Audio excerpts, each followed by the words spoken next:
So, Father, I thought it might be a good chance to talk about relationship. What do you think? Yeah.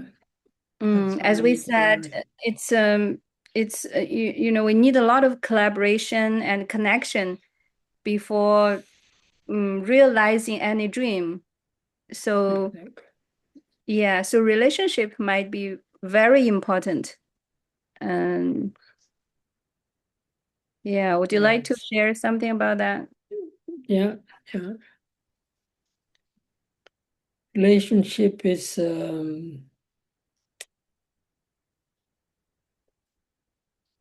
see, but my insight about relationship is that if you can't be with yourself, you cannot be with anyone else.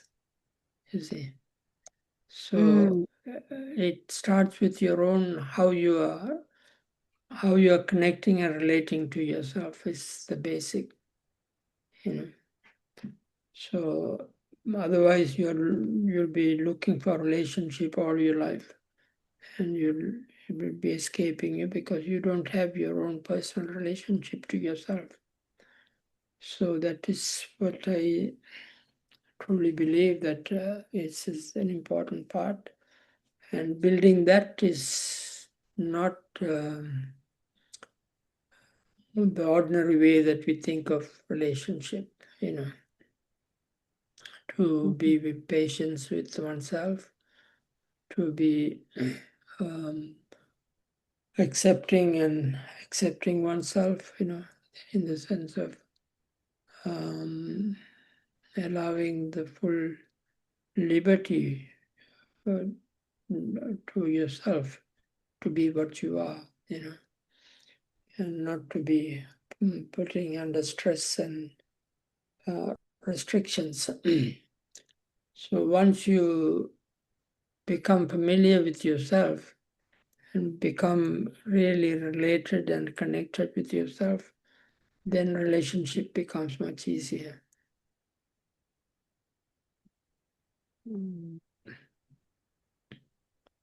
So first of all, we need to be fully honest to ourselves. Exactly, yeah. Yeah. So there's nothing new in the sense of we always said self-connection is the first connection before any connection, And I remembered Marshall used to say, if we trust anyone's no is a real no, we can trust the yes as a real yes. Something like that. Yeah. So if we cannot trust a person, the honesty, he's honest, it will be very difficult for us to build up the trust in the relationship. Yeah. But for that, again, you need to be able to be honest with yourself. So unless you are honest with yourself, then of course, then there is lots of hiding places inside yourself. Which that means when you're not honest with yourself, that means you don't know yourself, because that you are not fully aware of yourself. So of course, like anything else, you don't build self-connection in a hurry. It takes time sometimes. It's not an easy thing.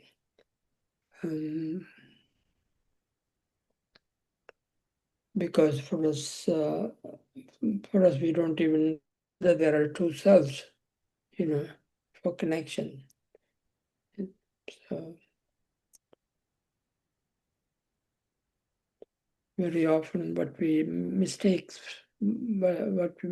for self is the ego. So it doesn't help very much. Can you talk a little bit more about ego and in your definition? Yeah. Yeah, ego is it's the self that you start creating right from the beginning, you see. So that is how you would like yourself to be, and that is what you want at least to show up like that. So to create that, you can't be honest. You bring in lots of truthfulness is not there, because this is what you imagine that you would like to be. And you keep building it. So the ego is that. That means it's all about your ego, means it's all about you. It's not about, it's all about caring for you, not in the true sense of the word, but like,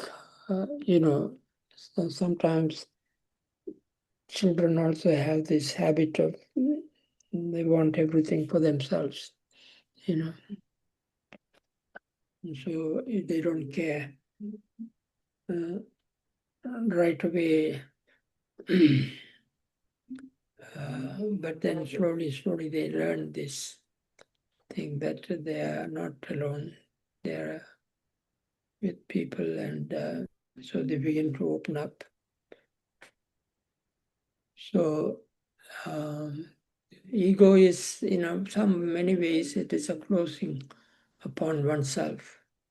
It is, and you start building who you are, and then that is not built on the truth.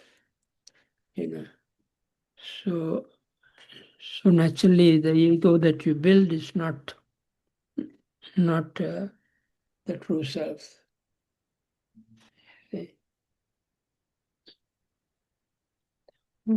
So can we, yeah, go ahead. So can we say ego means we agree with our thoughts? Yes. And that is what in the beginning, those simple words, they put selfishness, we call, that is from an ego. Right? While when you're thinking of the true self, then of course you become selfless. That means you are open yourself, open yourself to correction, to connection, to all sorts of things that you are. And then you look for integrity in your life. So the values also are different. The ego doesn't have integrity, as there is lots of dishonesty, because you don't want to face yourself. This is the self that you want to show up, and this is the self that you want to be. But of course, this self is important that you have this image, because without an image, it's very difficult to survive in the world, practical sense. So I don't say ego is bad, but then you come to a point when the ego itself is the obstruction, to your true self to manifest itself. Then, of course, you begin to see that you may have to let go and then go for the true self.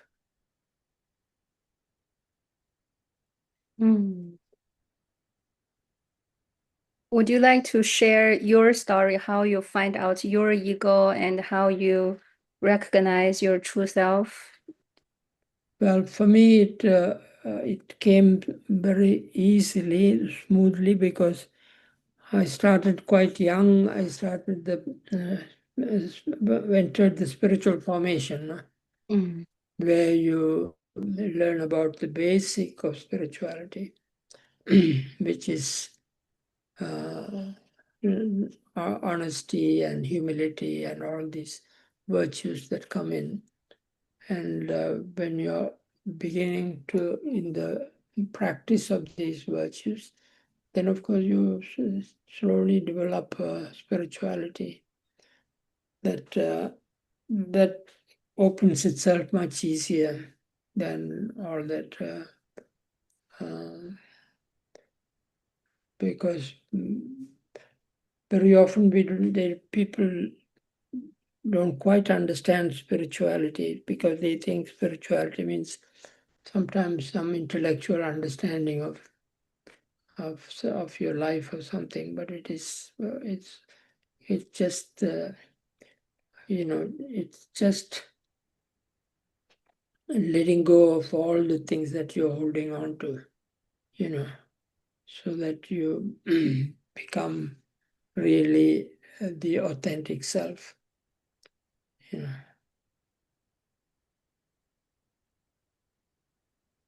So that requires some practice in some of the virtues and things. And then also self-observation, where you begin to understand, because even in the formation, the old types of formation that they used to have, we live in community. So there is a question of help from each other. So there is people who observe you can tell you what they observe, what are your, how do you manifest the virtues that you practice. So when you start listening and through introspection, you begin to open yourself, ask forgiveness and things like that.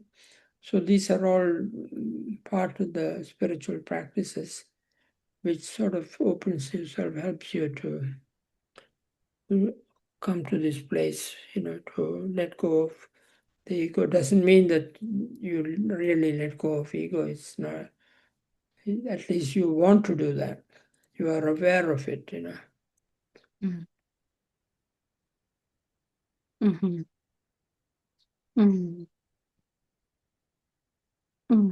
So ego sounds like means some kind of closeness, fear, and try to keep a kind of image in this world. Yeah. And the ego may want some kind of I'm good, I'm the best, yeah, and I want people to respect me, and I want to have value in this world. Yeah, and sometimes ego may sound greedy, and like I want to have all the money in the world. I want to have a big house, yeah, to let people respect me and sense I'm important. Ego is. That's right. Is it? Yeah. And that is not the best thing. Best way to connect with another human being, when you want to build a relationship, ego becomes a serious problem. Of course, once people try a relationship, that's the thing they encounter, after some time, the ego becomes very clear, So then, of course, the whole relationship that they have built upon the ego falls apart.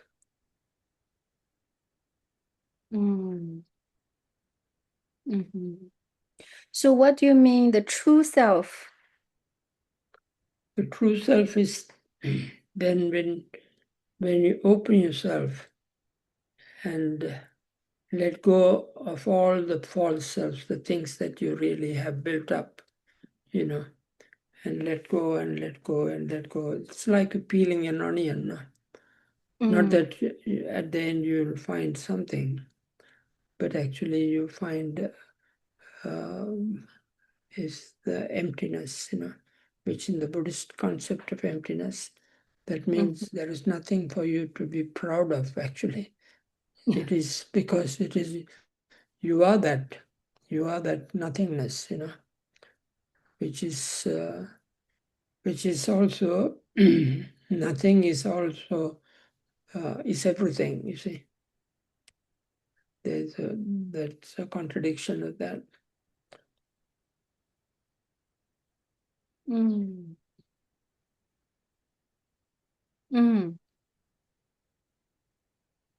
I thought before you said this, I thought true self might be love, might be humanity, but now you said true self is empathy.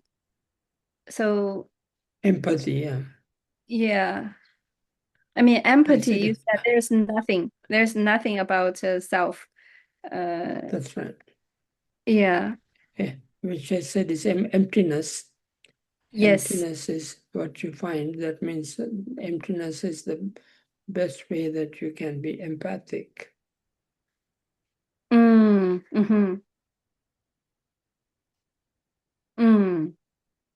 then when we are in relationship with others, with empathiness, then we can better empathize the other person. And yeah, and the relationship will become much better than yeah.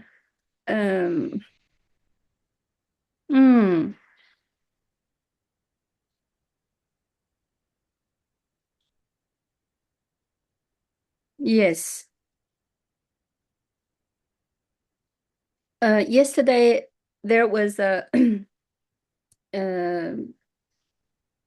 people who shared with me, and she said she wanted to see her intimate partner in the weekends. And because during the week they cannot meet each other, they are in their own duties. So she said it might be a lot of pain that if she cannot meet her during the week, she might be worried about if she replied her message or not, or maybe the other person is not happy. So she wanted to meet her in the weekend. But in the weekend, the other person may not want to meet her. So she said, "Oh, I love her. But I cannot meet her." And yeah, she's wondering what is, in their relationship, what will be the because she suffered, in the relationship. So she said she wanted to love the other person, but the other person, she's wondering maybe the other person doesn't love her. And so so she's in suffering. And yeah. Yeah, you always, because you go with a certain amount of suspicion, you don't know. Actually, the main problem is that you don't know each other. So you are trying to, and also sometimes when you're looking for a relationship, then of course it's a problem, you see.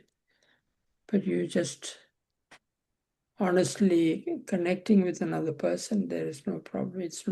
There is no any ulterior motive, like, relationship is not something that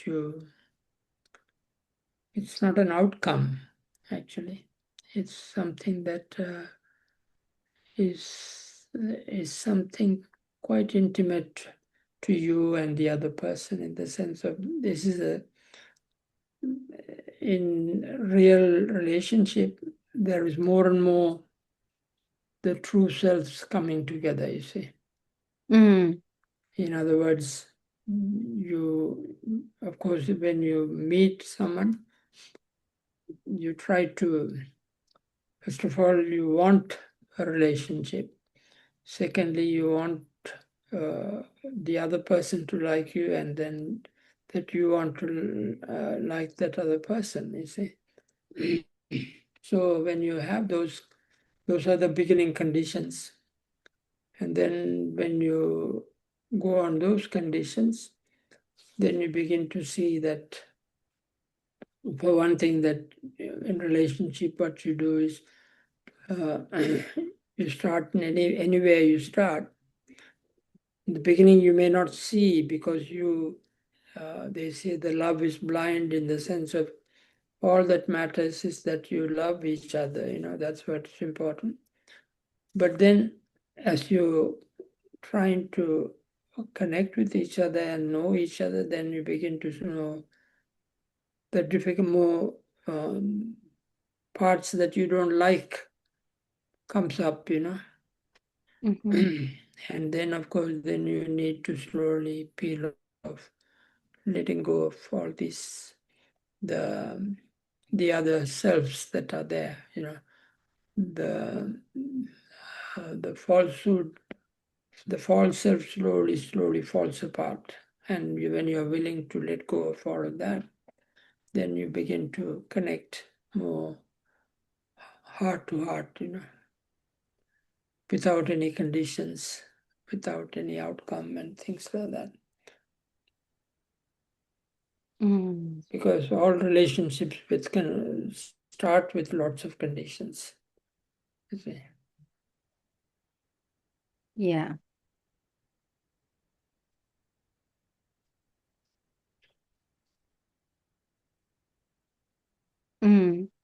So in the society, like in China, it's a popular thing that when two people married, they will see what kind of family the other person is from, and do they have a similar family status, and if one family is very rich, the other one is very poor, the parents may deny that they have that.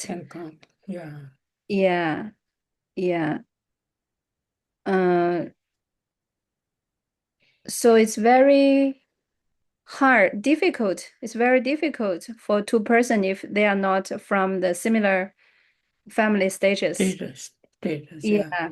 Actually, in India and all, it's even much worse, because it's not only the family status, but also they have the caste. Yeah. You are from this caste and that caste, and so all sorts of. Then the relationship becomes a kind of trade, to me. Yeah. Contract, conditional and all that stuff.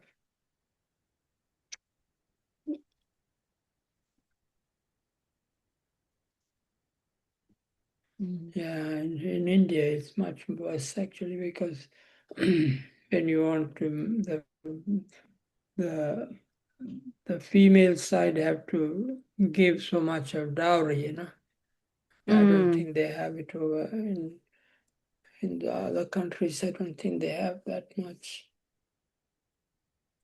Do they have in China dowry system now? Taoism? Dowry system, the dowry? Dowry means any woman who wants to get married, they have to bring in a house. They have to have so much money. So a lot of women in India, they can't get married because they don't have the money that much. And even an ordinary person without a job, even they might ask for big dowry from the woman. So a whole lot of Those are all the outer trappings, but and to renounce that and go really to connect with the person, it's a real challenge because you will have no support from the family, and sometimes they will just cast them out of their family. So sometimes it's very, very hard.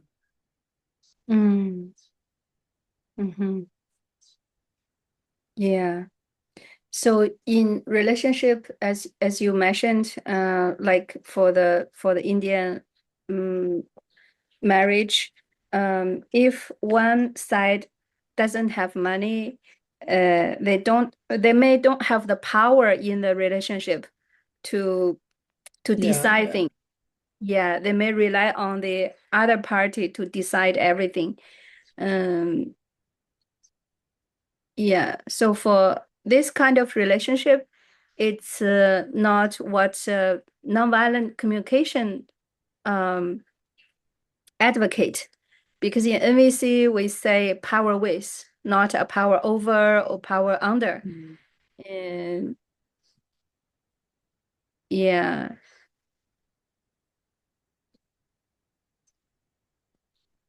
So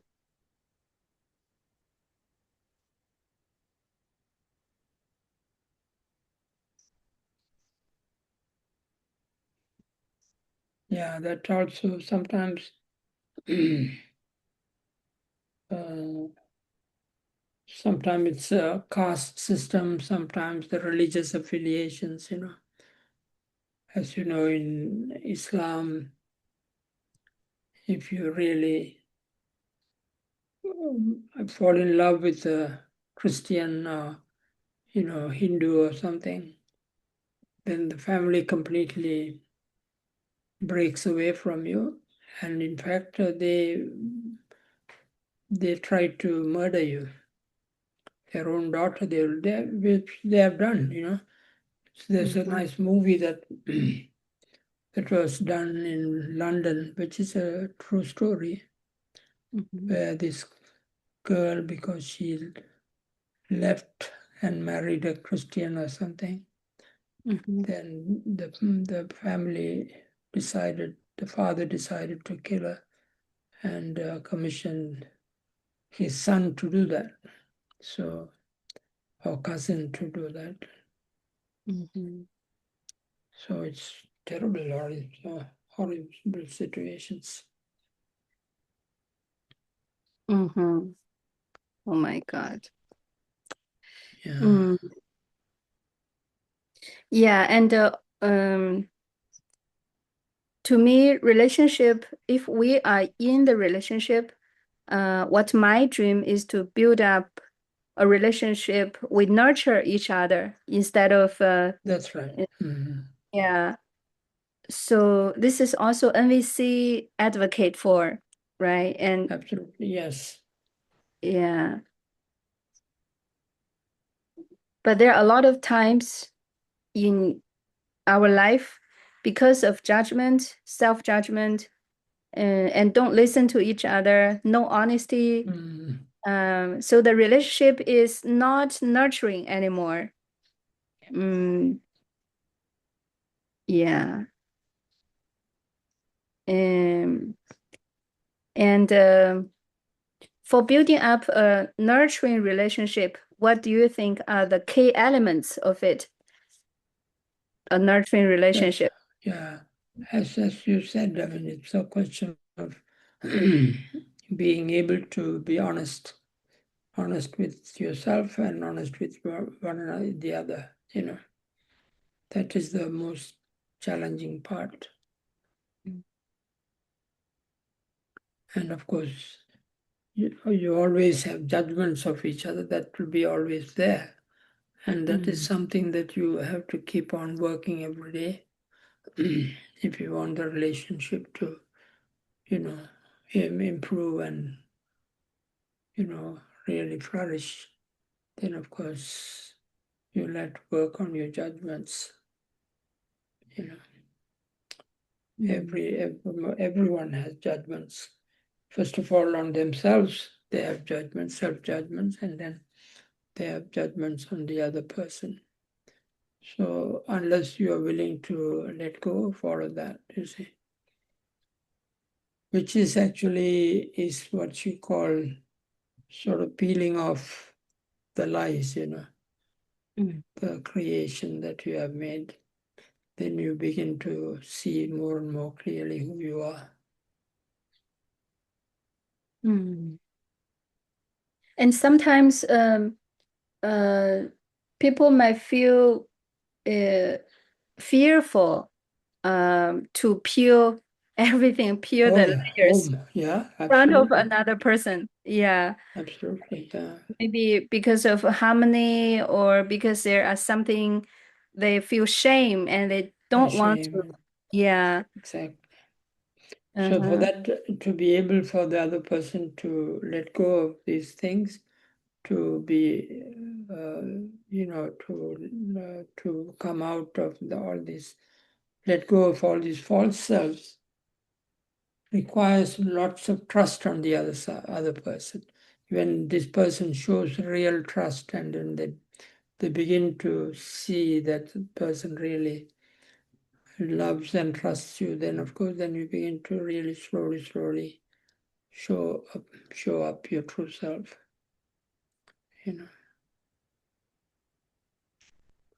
So like it's the scary honesty part, you see.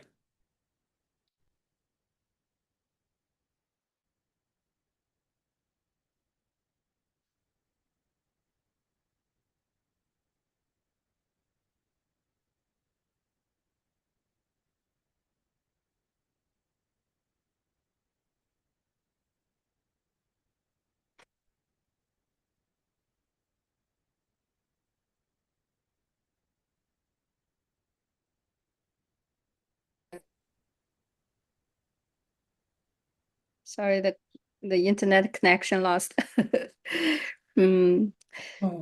So because everyone might have some trauma or have or the ego or whatever we call it is not easy. Absolutely not. Yeah. Yeah.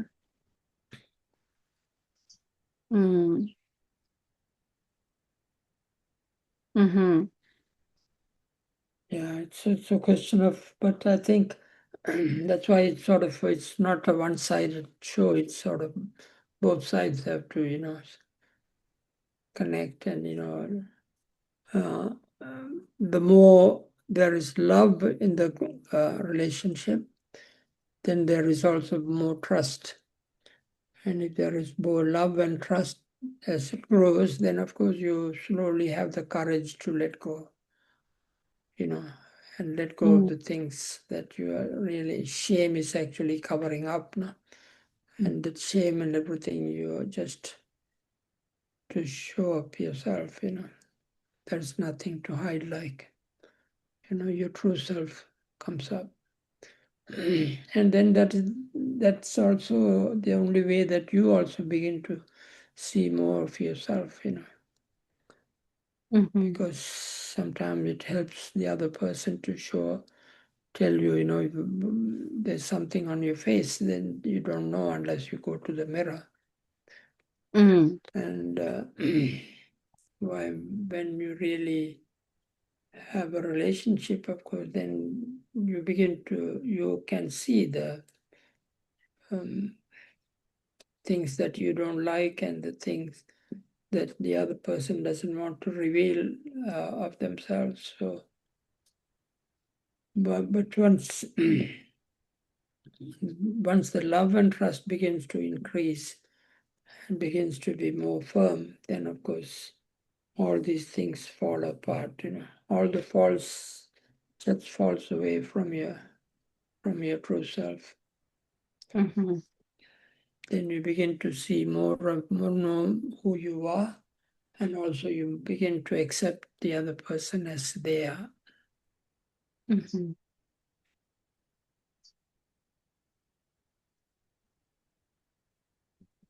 Mm.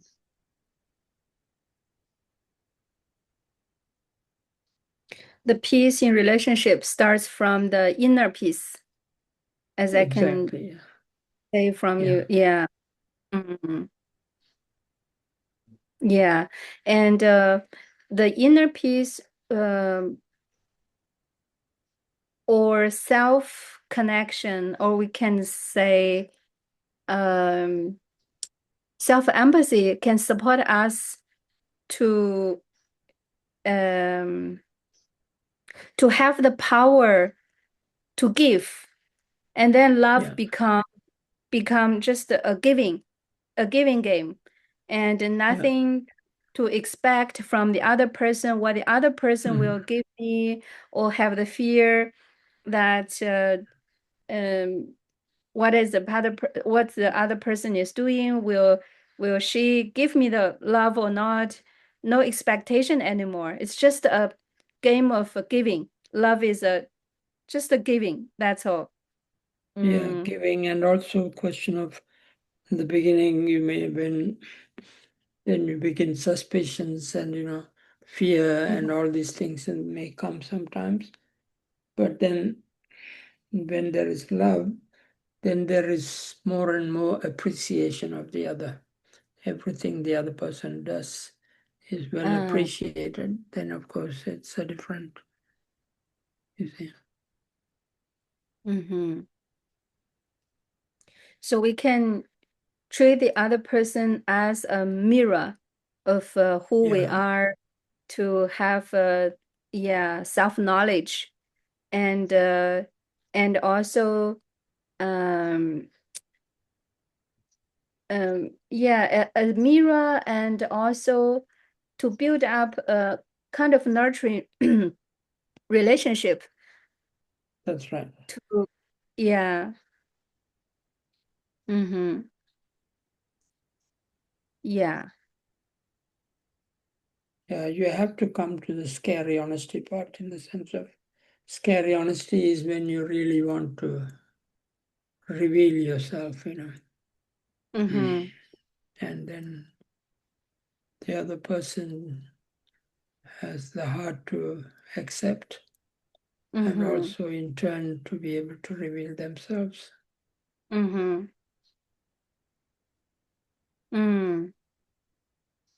Yeah, scary honesty might be some big learning for Big everyone. part of it, Yeah. In the relationship. Yeah.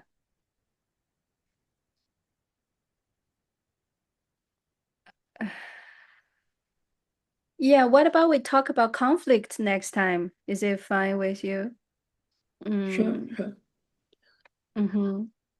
Okay, thank you for the sharing of relationship today. And let's move on to conflict next time. Sure. Yeah.